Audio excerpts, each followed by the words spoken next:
Shalom! Shalom! Está começando mais um programa na Torá. Nós queremos agradecer a todos vocês que enviaram suas perguntas. E você que não mandou, você pode estar enviando durante a semana. É só mandar um e-mail para natorá@talmidimcentrodeestudos.com. Estaremos prontos a te responder. A nossa primeira pergunta é do aluno Marcos. Ele disse assim: Olá, Rabino, me chamo Marcos, sou seu aluno no curso de Teologia. Minha pergunta é: por que os judeus ortodoxos não acreditam nos livros da Nova Aliança? Olá, Marcos, Shalom, seja bem-vindo ao programa na Torá. Você nos fez uma pergunta aí muito interessante. Por que os judeus não creem nos livros da Aliança Renovada, ou Brit Hadashah? Nós teríamos que considerar alguns tópicos, tá? Essa pergunta sua, ela é interessante, mas ela é muito profunda, vamos assim dizer. Primeiro deles, os judeus, eles, biblicamente falando, e na própria Brit Hadashah, ela diz que eles foram endurecidos. Endurecidos por quê? Para que os gentios pudessem entrar, os gentios pudessem participar da bênção que uma vez foi dada a Israel. Então esse é o primeiro ponto. Temos também que os judeus, eles têm uma história de morte em cima do cristianismo. Então o cristianismo, em nome do suposto Messias, ou Jesus, como o chamam, eles mataram, eles perseguiram, e isso fez com que também o mundo judaico se afastasse do cristianismo, ok? Nós temos ainda um outro problema com relação à Brit Hadashah. A Brit Hadashah, ela, quando os judeus a conhecem, eles também encontram nelas alguns erros de tradução, são textos às vezes duvidosos, e isso também os afasta desta chamada Brit Hadashah, conhecido Novo Testamento. E ainda nós temos que, no mundo ortodoxo judaico, eles são muito reservados. Então, às vezes, eles se fecham para não ter acesso, ou para que os seus membros não tenham acesso a esses escritos externos, ok? Então, esses são alguns pontos principais que fazem com que o judeu não creia no Novo Testamento ou na Brit Hadashah, ok? Continue nos enviando as suas perguntas, nós estaremos aqui para te responder. Shalom, shalom. A próxima pergunta é do aluno Cássio. Ele diz assim: Yeshua sempre existiu ou foi criado?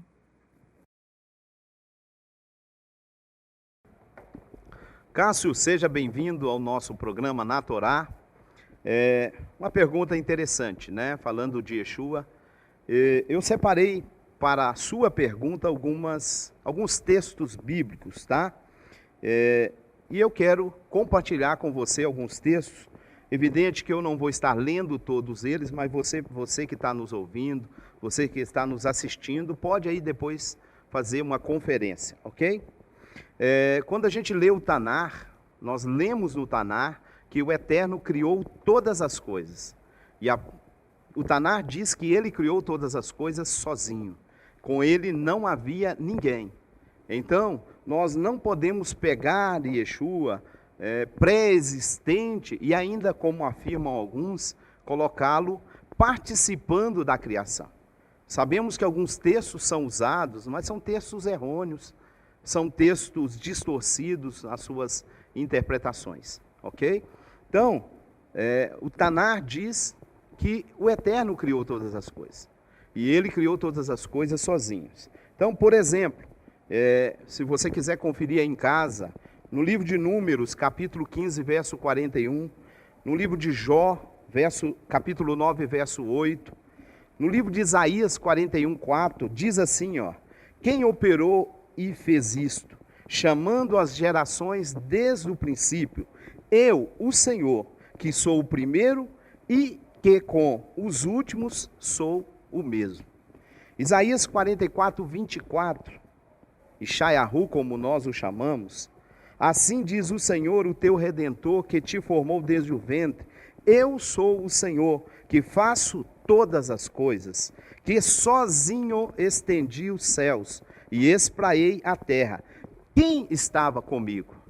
Então, Aqui são alguns dos textos que vamos encontrar no Taná, dizendo que o Eterno cria todas as coisas. E ele criou todas as coisas sozinho.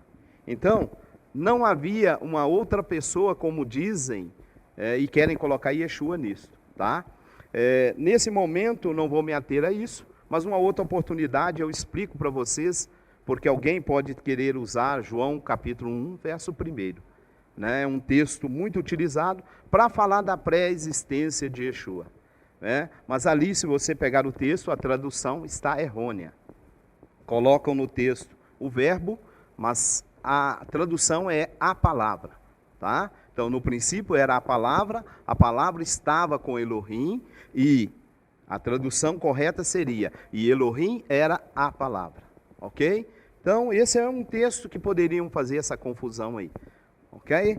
Então, fica aí, nosso aluno Miguel, Cássio Miguez, né?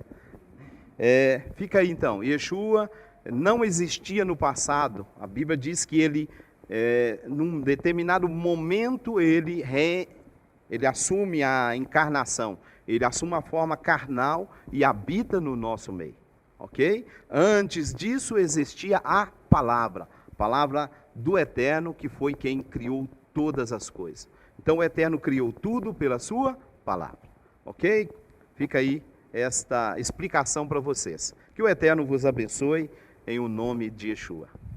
E lembrando, né, Rabino, que durante o curso que a gente tem no Talmidim Centro de Estudos, esse texto de João 1, ele é muito bem explicado, né? O senhor tem uma aula incrível que o senhor fala versículo por versículo, explica sobre, no princípio, seu verbo. É maravilhosa essa aula. E eu quero falar para vocês que ainda não fazem parte do curso do Talmidim Centro de Estudos.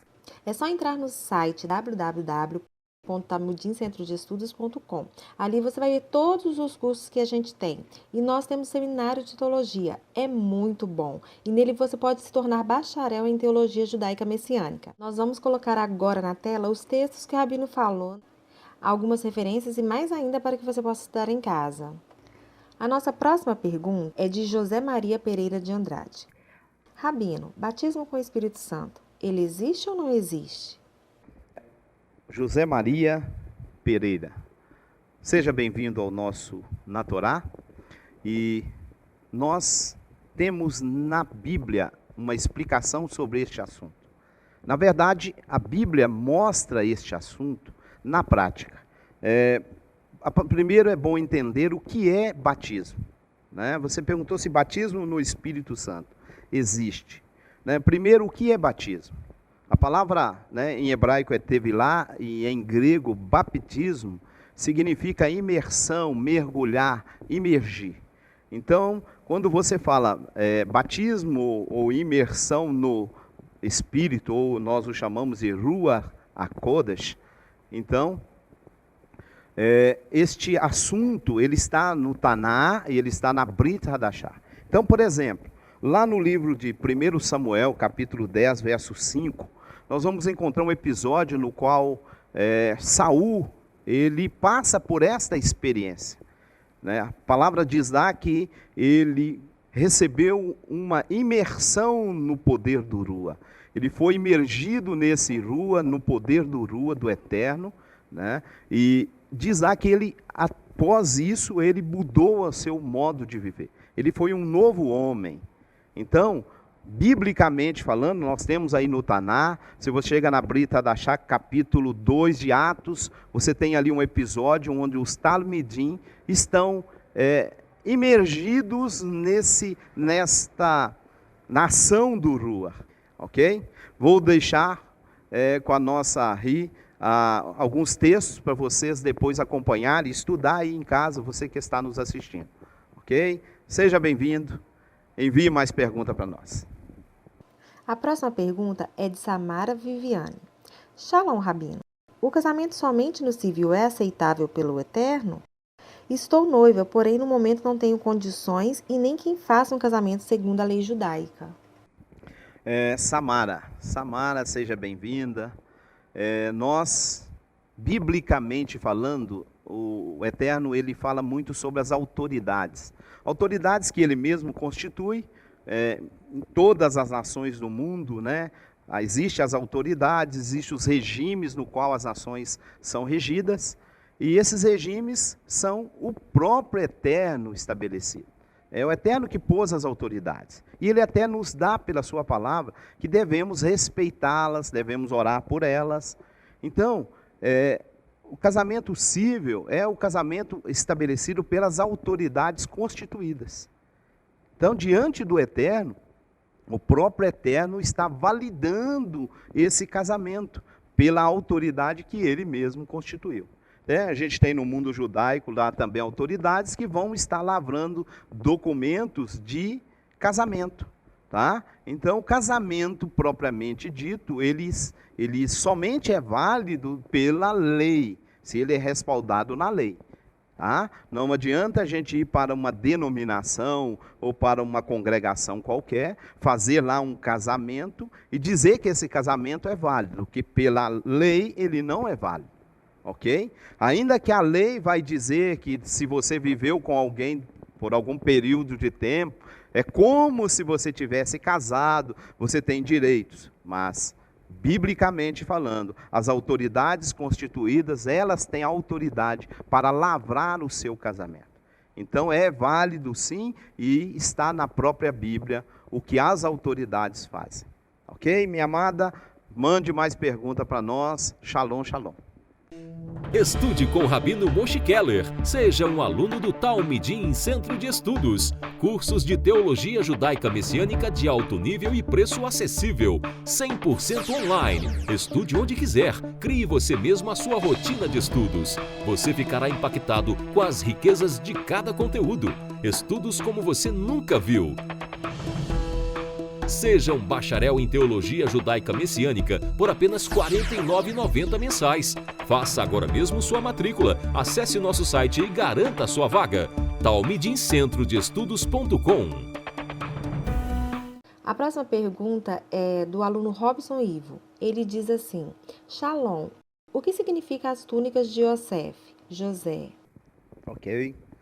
Robson Ivo, seja bem-vindo ao programa Na Torá. Túnicas de Yosef, ou José, o filho mais, um dos filhos mais jovens de Jacó. A palavra hebraica para túnica, tá, é uma vestimenta comprida, longa, normalmente até o pulso, até as mãos e até os pés. Mas o que ela representa? Essa túnica, quando você pega no contexto bíblico, ela representava que aquela pessoa que recebia essa túnica, ela era uma pessoa importante. Então aquela túnica de Yosef foi dada para ele como se ele fosse um filho de um grande governante, de um rei. Os filhos de reis recebiam túnicas semelhantes, o nosso Midrash diz que Jacó teria contratado uma pessoa para fazer aquela túnica, teria comprado ele mesmo as linhas, o lã, na verdade, uma túnica, para poder fiar isso, para poder mandar fazer isso. Então essa túnica, apesar de serem ditos por aí, que ela teria vindo desde Abraão e veio passando, você lendo lá na Bíblia, você diz que quem mandou fazer e quem confeccionou foi o próprio pai, tá? E ele confecciona e dá para esse filho, porque esse filho, ele é, num contexto, o primogênito, tá? E Jacó tinha alguns primogênitos. Tinha o primogênito principal, que é o primeiro que nasceu, mas como ele tinha mais de uma esposa, ele tinha ali de cada esposa um primogênito. E Yosef é o primogênito da filha, da esposa amada de Jacó. E é claro, também no contexto bíblico, o primeiro primogênito, ele perdeu o direito de primogenitura, devido a algo que ele teria praticado com relação ao seu pai, e o seu pai, então, escolhe o seu filho, um dos mais novos, e dá para ele essa túnica, representando ali, não só que ele tinha uma importância diante do pai, mas também como se ele estivesse assumindo a primogenitura dentro daquela casa, daquela família. Ok? Robson, pode mandar mais perguntas, estamos aqui para responder vocês. Shalom, shalom. A pergunta agora é de Wilson Franco. Shalom, meu irmão. Sou seguidor de seu canal, moro em Curitiba. Assistindo uma de suas parashot, falando que Melquisedeque é Shem, filho de Noah, eu também creio assim. Só que preciso entender melhor, pois Hebreus 7 diz que ele não tem genealogia. Se puderem me ajudar, ficaria grato, pois nesse texto, quem não tem genealogia? Shem ou Mashiach?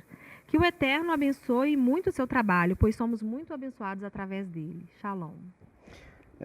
Wilson Franco, né? Nosso aluno Wilson Franco, seja bem-vindo ao programa Na Torá. É muito bom receber aqui a sua pergunta. E uma pergunta que você nos faz aqui, que é muito interessante, porque é uma pergunta de muitas pessoas terem essa dúvida. E às vezes até fazer essa pergunta para nós. Mas eu quero responder você lendo o texto de Hebreus capítulo 7, verso 1. Vou ler o verso 1 até o verso 4. Lembrando que eu vou estar citando o mesmo texto em outras traduções também, e vou te dar aí a oportunidade de você conferir aí na sua casa. E você também que está nos ouvindo, vá lá na sua Bíblia e faça uma conferência com o que eu estou dizendo aqui. Então, Hebreus capítulo 7, verso 1. Pois este Melquisedeque, rei de Salém, sacerdote do Elohim Altíssimo, que encontrou Abraão quando voltava da matança dos reis e o abençoou. A quem também Abraão repartiu o dízimo de tudo. Parêntese, abre parêntese. E o parêntese vai encerrar, vai fechar no capítulo 7, tá? Verso 3. E depois do parênteses continua assim: permanece sacerdote continuamente. Considerai, verso 4, considerai quão grande era este, a quem Abraão, o patriarca, deu o dízimo do melhor dos despojos. Essa versão que eu usei aqui é a tradução brasileira, ok? Então, a revista aí atualizada no Brasil, tá? Essa versão, ela também possui esse parêntese, começando no verso 2, tá? Após a palavra, a quem também Abraão separou o dízimo de tudo, parêntese, e encerra também no verso 7, 3, tá? Depois, mesma história do que eu li aqui, versão, revista e atualizada Brasil. Revista atualizada, grafia europeia, também abre parênteses no capítulo 7, verso 2, e fecha esse parênteses no 7, 3. Almeida recebida, também abre parênteses no 7, 2 e encerra no 7, 3. Almeida revisada, abre parênteses também no 7, 2 e fecha no 7, 3. Almeida atualizada, também abre parênteses no 7, 2 e fecha no 7, 3. E o que estaria entre parênteses? Então agora eu vou ler o parênteses que está em todas estas versões que eu citei aqui. Sendo primeiramente por interpretação de seu nome, Rei de Justiça, e depois também Rei de Salém, que é Rei de Paz. Sem pai, sem mãe, sem genealogia, não tendo princípio de dias, nem fim de vida, mas feito semelhante ao filho de Elohim. Fecha parênteses. Então, o que eu quero concluir em cima do texto que o nosso Ari nos mandou? Ou a pergunta dele, ou o questionamento dele. O que concluímos? Todo texto entre parênteses não existe nos originais. Então, não existe um texto dizendo que Shem, como nós sabemos que ele é, chamado aí no texto de Melquisedeque, que traduzido quer dizer rei de justiça, ele seja uma pessoa que veio a existir do nada, que apareceu do nada, que não tem genealogia, não. Esse texto não existe. Então não existe isso na Bíblia, ok? Pode ver aí, eu citei algumas traduções da Bíblia, e você pode, por favor, conferir na sua casa, em alguma destas traduções que eu citei. Se há um parênteses aí, iniciando no verso 2 até o verso 3 do capítulo 7 de Hebreus, ok? Então, conclusão. Tudo que está entre parênteses não existe nos originais. Isso é comentário de algum copista posteriormente fixado aí ao texto. Ok? Então, e mesmo se esse texto fosse válido ou existisse, a conclusão que poderíamos fazer dele é que não é citado lá atrás a genealogia quando ele é mencionado. Então, por isso também o copista pode ter feito esta interpretação e feito aí um comentário. Ok, meu amado? Mande mais pergunta para nós que teremos o prazer em te responder. Shalom, shalom. Amém. A próxima pergunta é do Marcos Freitas. Tenho muitas curiosidades e gostaria de saber sobre Satã. Ele foi criado desse jeito ou ele se transformou? Amado Marcos, shalom, seja bem-vindo aqui ao nosso programa Na Torá. Boa sua pergunta, é uma pergunta de alguns alunos nossos também, que às vezes fazem aí. O que temos biblicamente a falar de Satã, como nós o chamamos, tá? No grego veio diabo, né? Grego diabolos, e veio a palavra diabo aí do grego. O que temos a falar de Satã? Nós temos a falar de Satã o que a Bíblia fala de Satã. Por quê? Porque eu não vou me ater aqui ao Talmud, a Midrash, porque não faria sentido eu mencionar isso para você. Então vamos ficar, né, com o que a Bíblia diz. O que a Bíblia diz? A Bíblia não menciona em local nenhum de uma queda anterior de Satã, né? Yeshua teria citado uma queda, e essa queda é mencionada. Ele vai dizer que ele viu ele sendo jogado, mas isso é mencionado no livro de Apocalipse. Ok? Uma batalha entre o arcanjo Miguel e seus anjos, e isso é mencionado lá no livro de Apocalipse. E tirando isso, o que a Bíblia menciona de Satã? Então, por exemplo, Yeshua vai falar lá no capítulo 13, 39 de Mateus, que ele é um semeador que semeia sementes, sementes maliciosas no meio da semeadura boa. Então ele é um semeador, né? Yeshua fala também no livro de Yohanan, no capítulo 8, verso 44, que ele é mentiroso, que ele é homicida. Então o que Yeshua cita sobre ele é isso, né? Primeiro, que ele é um semeador de coisas ruins, e que ele é também o pai da mentira, e ele é homicida desde o princípio. E diz ao texto que ele não firmou na verdade, porque não há verdade nele. E então ele é chamado de pai da mentira. Yeshua falando disso, tá? Uma outra observação é que não há na Bíblia, não é citado na Bíblia, como alguns citam, João 10, dizendo que ele veio para matar, roubar e destruir. A Bíblia menciona, na verdade, falando do ladrão, lá é um contexto onde existe um personagem chamado ladrão, tá? Existe lá um outro personagem, que Yeshua está fazendo uma parábola. Nessa parábola ele menciona alguns personagens, então ele cita lá o ladrão, ele cita o mercenário, né, que é o contratado para cuidar das ovelhas, mas quando ele vê o lobo ou o ladrão, ele foge, ele não tem compromisso com as ovelhas. Ali Yeshua está falando de um contexto, ele não está falando de diabo. Apesar de muitos cristãos estar falando que o diabo veio e usa esse texto, isso não está lá escrito, tá certo? No livro de Atos, capítulo 10, verso 38, ele é citado como um opressor, né? E diz que Yeshua veio para anular essa ação desse opressor, tá certo? Lá no livro de Ezequiel, no livro de Isaías, lá está falando de outros personagens. O mundo cristão associa Satã ali e tudo mais, a Bíblia não está falando disso, tá joia? E no livro de Job, ele é mencionado como um personagem que estava passeando sobre a terra, e ele tem um trabalho a ser feito, né? E ali no contexto você observa que ele tem a autorização do Eterno para fazer determinadas coisas. Uma observação a se fazer ainda é que vemos na Bíblia que Satã, ele é um mensageiro do Eterno, tá? Ele é um trabalhador para o Eterno.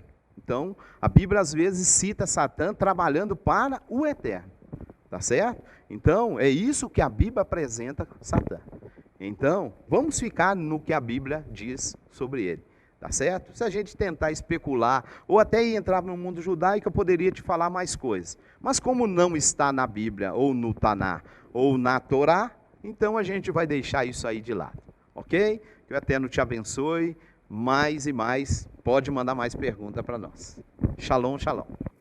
Isso mesmo. Nós temos 3 módulos fantásticos no curso, que é Angelologia, Satanologia e Escatologia. E o Rabino Moshe Keller explica muito bem sobre Satã, não é, Rabino?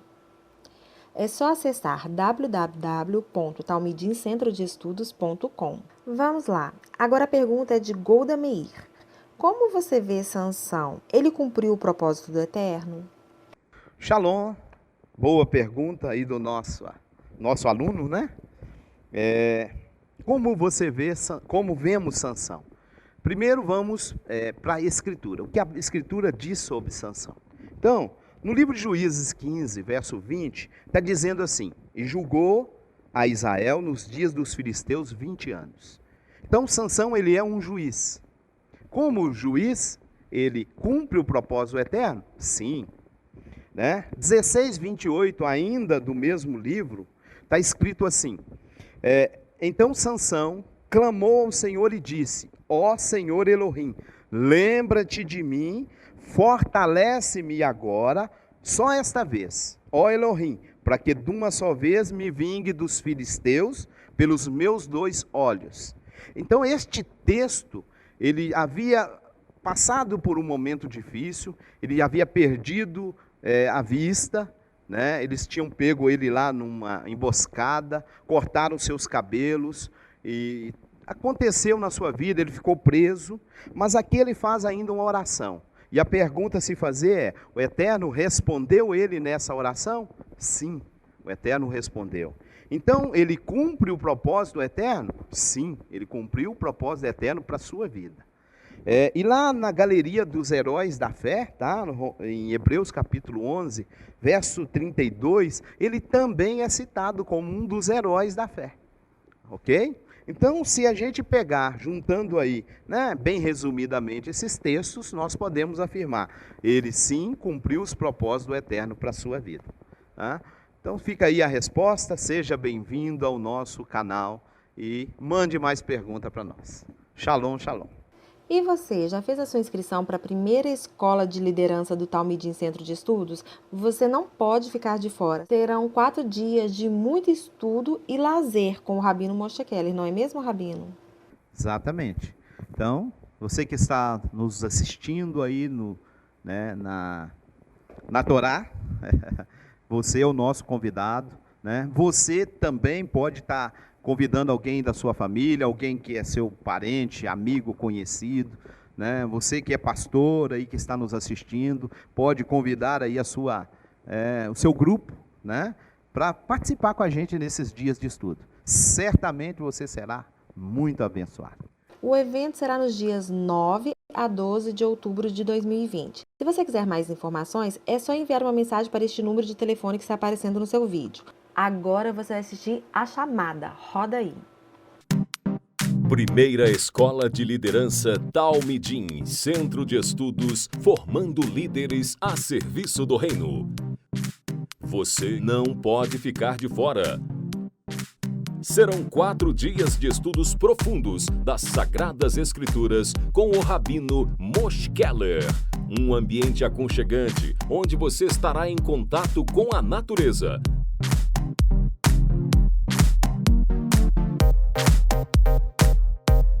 Lazer e diversão também estarão garantidos. Piscina,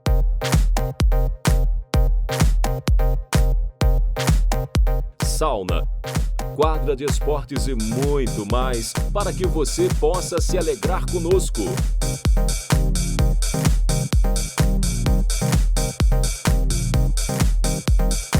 Palestras inéditas e edificantes para seu crescimento espiritual e ministerial. Você aprenderá sobre o sacerdócio, louvor, dons, festas, ritos, tradições, o serviço na casa do Eterno e muito mais. Teremos um momento todo especial, onde os congressistas poderão fazer perguntas e tirar suas dúvidas. Ao final, você receberá um certificado. Líderes e membros do Brasil e mundo têm estudado conosco. Faça parte você também desta escola que tem revolucionado vidas e ministérios pela luz da Torá. Primeira Escola de Liderança Talmidim Centro de Estudos. De 9 a 12 de outubro de 2020. Preço incrível para você não ficar de fora. Vagas limitadas. Garanta já a sua. Informações e reservas. 0 Operadora 31 983210699. Talmidim Centro de Estudos. A maior escola de teologia judaica messiânica. Um retorno às raízes da fé. A pergunta agora é de Estênio Loregian. Qual a verdadeira pronúncia do nome do Eterno e de seu Messias? E por que isso foi escondido tanto tempo de nós gentios, ato que nos levou a vida toda a profanar o nome santo? Aí, Estênio, seja bem-vindo ao nosso canal, seja bem-vindo aí ao programa Na Torá. Boa pergunta sua, muito interessante. Uma pergunta que eu não vou poder te responder ela, primeiro porque o nome do Eterno, ele seria para nós judeus algo que a gente não usa, não pronuncia, e a gente guarda isso, biblicamente falando, com maior zelo e reserva. Então eu não poderia fazer a menção disso aqui abertamente, tá? Mas uma coisa eu quero te dizer, um texto que está no livro de Isaías 42:8 diz assim: Eu sou o Senhor, este é o meu nome. Minha glória, pois a outrem não a darei, nem o meu louvor às imagens de escultura. Se eu pegar aqui, onde está escrito Senhor, na língua hebraica, está o tetragrama sagrado. O que é o tetragrama? São 4 letras, né? Yud, Rei, Vav, Rei, né? Y, H, né? Vav, pode ser traduzido como W, como V, e H. Essa seria a transliteração do Yud, Rei, Vav, Rei. Como o hebraico é uma língua que não tem vogais, esse seria o nome do Eterno. Como pronunciar isso? Não pronunciamos. Então a gente usa no lugar o Eterno, Hashem, Adonai. Esses são títulos que você poderia utilizar para o Eterno. Tá? Nós não gostamos muito de usar a pronúncia Deus, porque quando falamos Deus, ele está relacionado ao paganismo, tá? Vem de culturas pagãs, nós temos dessas culturas Zeus. Quando falamos Deus, até dentro de um contexto cristão, eles associam ele com uma divindade. Então nós não pronunciamos, não gostamos de pronunciar Deus. Então a gente usa o Eterno, a gente usa Adonai, a gente usa Hashem. São formas que você pode estar tratando o Eterno. Mas você perguntou aqui também sobre o Messias. O Messias é o nosso Mashiach, o nosso Messias, e a gente pode sim usar e deve usar o nome dele. Então qual seria o nome do Mashiach? O nome do Mashiach, para nós, judeus messiânicos, né, nós usamos Yeshua. Tá? Uma outra forma que eu poderia também utilizar seria Yeshu, né? Mas Yeshua é uma forma mais universalmente aceita e mais apropriada para se usar. Então você pode até perguntar, se eu usar Jesus, eu estaria errado? Né? Você não me fez essa pergunta, mas me perguntou qual seria a forma correta. A forma correta de tratar o Messias seria Yeshua. Alguns usam Yehoshua, mas nós temos historicamente falando, e ainda arqueologicamente falando, grafado em coisas da época o nome Yeshua. Porque Israel volta do exílio, ele tem um período no exílio, quando volta do exílio ele volta falando a língua aramaica, tá? E na língua aramaica seria Yeshua, esse personagem. Quando Yeshua nasce, ele está já um período pós-exílio, então o Yeshua é um nome mais aceito e mais universalmente aceito, ok? O nome do Eterno, então, nós não utilizamos, tá? E te dei aí os títulos que você pode estar utilizando para ele, tá? Jeová não é o nome do Eterno, até pelo fato que na língua hebraica não tem J. Então, esses outros títulos você poderia estar usando aí para mencionar o Eterno. E Yeshua, né? A Mashiach, Yeshua, o Messias, seria o nome para o nosso Mashiach. Que o Eterno te abençoe, seja bem-vindo, mande mais pergunta aí para nós. Shalom, shalom. Eli Santana enviou a seguinte pergunta. Rabino, o que o senhor pode falar sobre o livro de Jazer? Eli, shalom, seja bem-vindo ao programa Na Torá. Eu poderia falar muito sobre esse livro. Eu vou fazer aqui um breve resumo, tá? E é um livro conhecido também como o livro dos justos. Eu vou até citar alguns textos do Tanar, que vão citar este livro, tá? Livro de Jazer ou livro dos justos. Esse livro aparece no livro de Josué, citado no livro de Josué, tá? Segundo capítulo 10, verso 13, no livro de Samuel, está escrito assim: e o sol se deteve e a lua parou, até que o povo se vingou de seus inimigos. Isto não está escrito no livro dos justos, tá? Esse livro é o livro de Jazer, tá? Segundo Samuel, capítulo 1, verso 18, está escrito: ele, Davi, disse para ensinar os filhos de Judá a manejar o arco. Está escrito no livro do justo. Esse livro é o livro de Jazer, ok? Então, nós vamos encontrar ainda alguns outros textos, tá? Onde, dependendo da versão, em vez de estar livro do justo, está livro de Jazer. Tá joia? O livro de Jazer é um livro apócrifo, que foi escrito próximo ali de Josué, tá? Inclusive ele tem dentro dele parte dos acontecimentos de Josué e vem fazendo uma narrativa desde Gênesis. É como se fosse ali um resumo de Gênesis até o livro de Josué. Então é um livro apócrifo, tá? Que ele apareceu aí. E se você até fazer uma leitura desse livro bem devagar e observando, você vai ver que nesse livro são citadas coisas que às vezes a Bíblia em outros momentos não explica. Por exemplo, lá na frente Timóteo, né, Paulo escrevendo a Timóteo, ele vai citar um episódio lá atrás, no qual Moshe depara-se com dois personagens lá no Egito, que eram feiticeiros, e esses dois personagens, se você ir lá na Torá, você não vai encontrar, não vai falar a Torá não vai falar deles, tá certo? Mas nesse livro é mencionado sobre esses dois personagens. Então esse livro é um livro apócrifo, mas é um livro que você pode ler lá, que você vai pegar alguma coisinha que vai acrescentar conhecimento para você com relação à Torá, com relação a algumas coisas do Tanar. E até da Brit Hadashah, ok? Então, mande mais pergunta para nós, seja bem-vindo aí, shalom, shalom. Rabino, sobre o não acendimento de fogo no Shabat, assistindo a estreia do nosso programa, o aluno Glicério fez a seguinte pergunta: e como fazemos para ir a Beit? Pois os carros são automotivos, motor a explosão, não é fazer fogo? E aí, devemos ficar em casa ou ir de carro para Beit? Boa. Glicério, seja bem-vindo ao nosso programa Na Torá. Seja agradecido aí pela sua pergunta, tá? Eu quero responder você com alguns textos da Brit Hadashah. 1 Coríntios 10, 31 diz o seguinte: porquanto quer comais, quer bebais, ou façais qualquer outra coisa, fazei tudo para a glória de Elohim.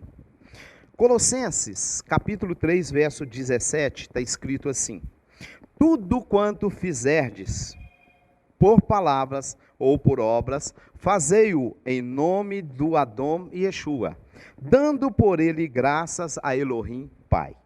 Também no livro de Colossenses 3, 23, está escrito assim: tudo quanto fizerdes, fazei-o de coração, como ao Senhor, e não aos homens. Então a pergunta que você nos fez é: quando eu ligo o carro, ou quando eu ligo a lâmpada, eu não estaria acendendo fogo?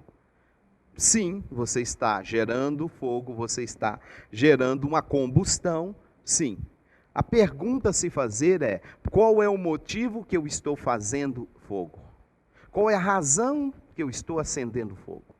Então, estou fazendo isso para ir a Beit, para ir à casa do Eterno, e isso vai honrar o Eterno, isso vai engrandecer o Eterno? Devo fazer, porque eu devo fazer tudo para a glória do Eterno. Se eu estou fazendo isso com outros propósitos, eu não devo fazê-lo. Então, por exemplo, eu vou ligar o meu carro para vir fazer um passeio no shopping, fazer compras no shopping. O Shabat não é dia disso. O Shabat não foi feito para isso. A Bíblia diz, o Tanar diz, né, lá no livro de Yeshayahu, livro de Isaías, o Eterno nos chama a atenção para que no Shabat nós não façamos, não preocupemos, não busquemos os nossos próprios interesses. Então, eu acendo o fogo ligando o carro, sim, mas eu estou indo para adorar o Eterno. Então, como diz esses textos, façamos tudo para a glória do Eterno. Amém? Que o Eterno te abençoe, que Ele possa te dar mais entendimento aí também, para você continuar com esta preocupação em não quebrar os mandamentos do Eterno. Shalom, shalom, que o Eterno vos abençoe. A pergunta agora é de André Soares, do Paraná. Rabino, qual seria a real visão dos apóstolos em relação lei versus graça, primeira aliança versus aliança renovada? O que realmente ficou para trás e o que permanece para ser observado? André, seja bem-vindo ao nosso canal na Torá. Para nós é uma alegria receber aí a sua pergunta. Vamos lá.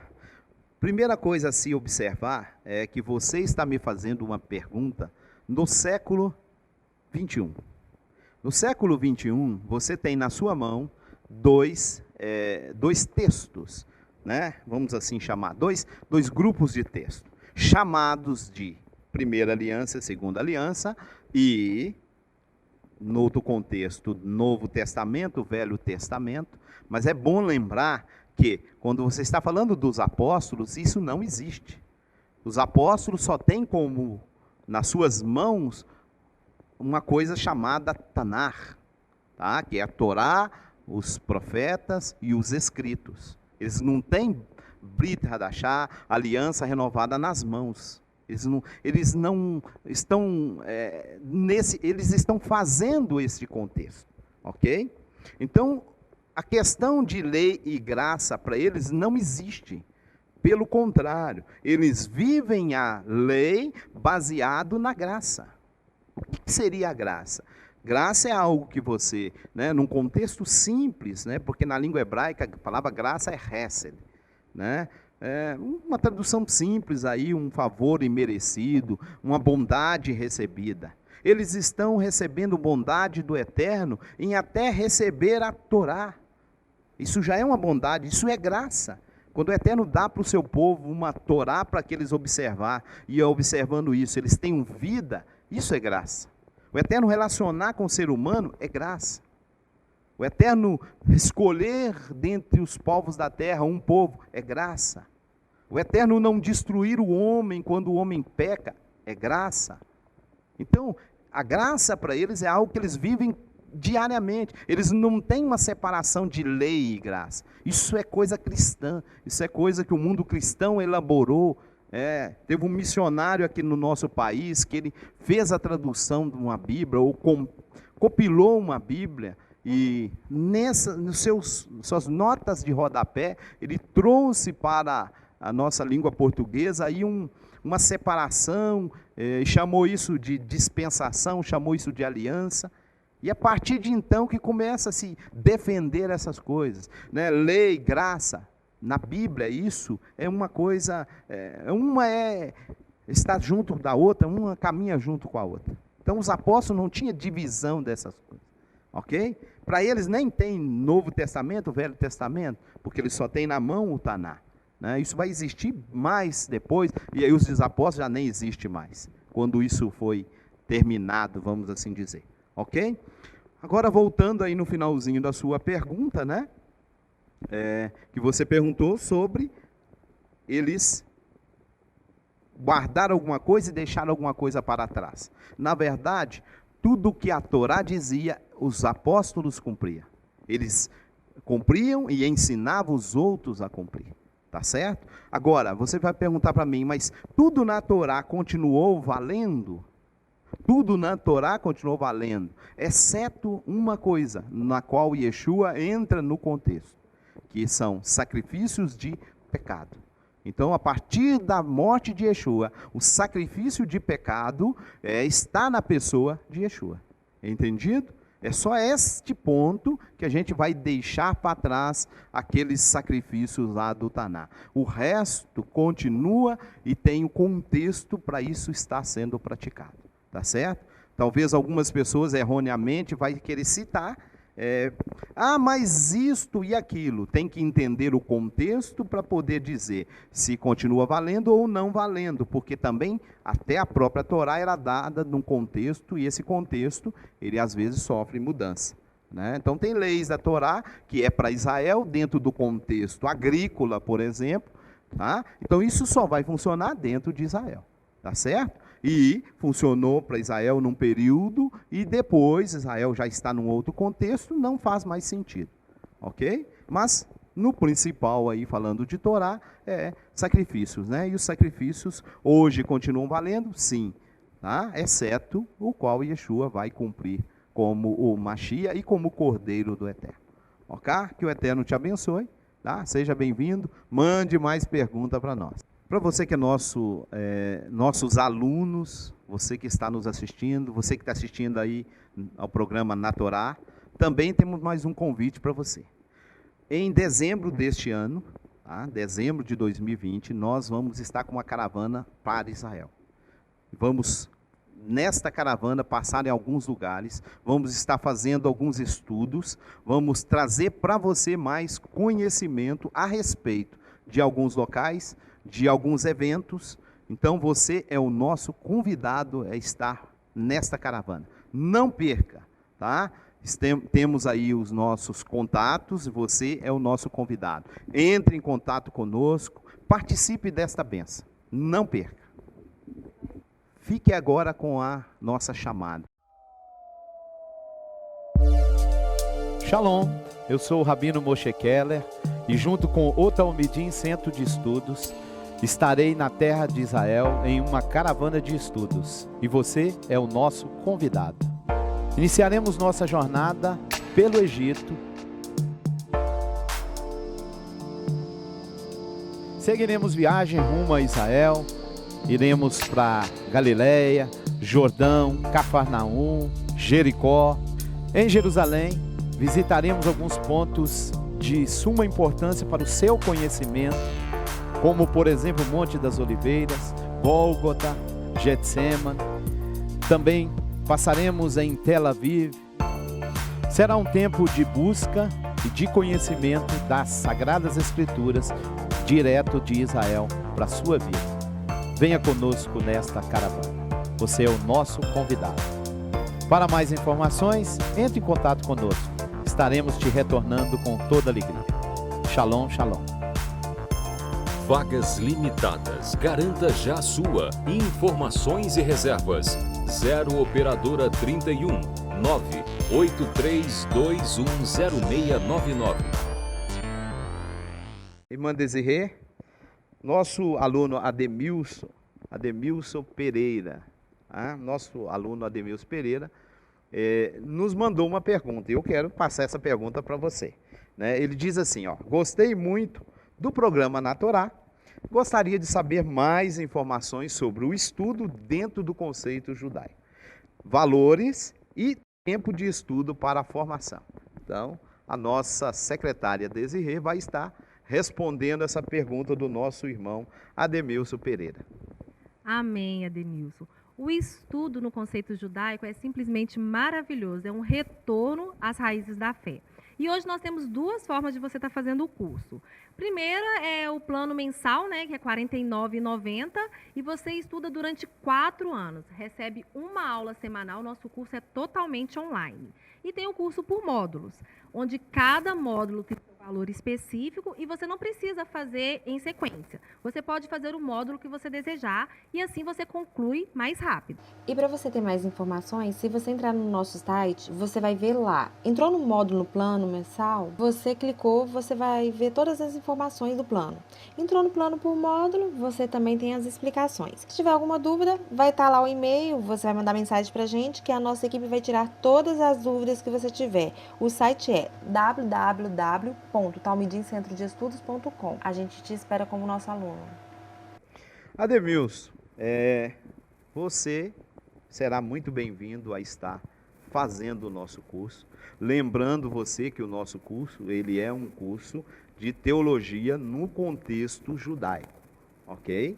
Então, você terá a oportunidade não só de ter uma noção de muitas matérias, como ela é ensinada nos principais seminários, mas você terá a visão judaica de muitas dessas matérias, tá? Você é o nosso convidado, seja bem-vindo aí ao Talmidim Centro de Estudos.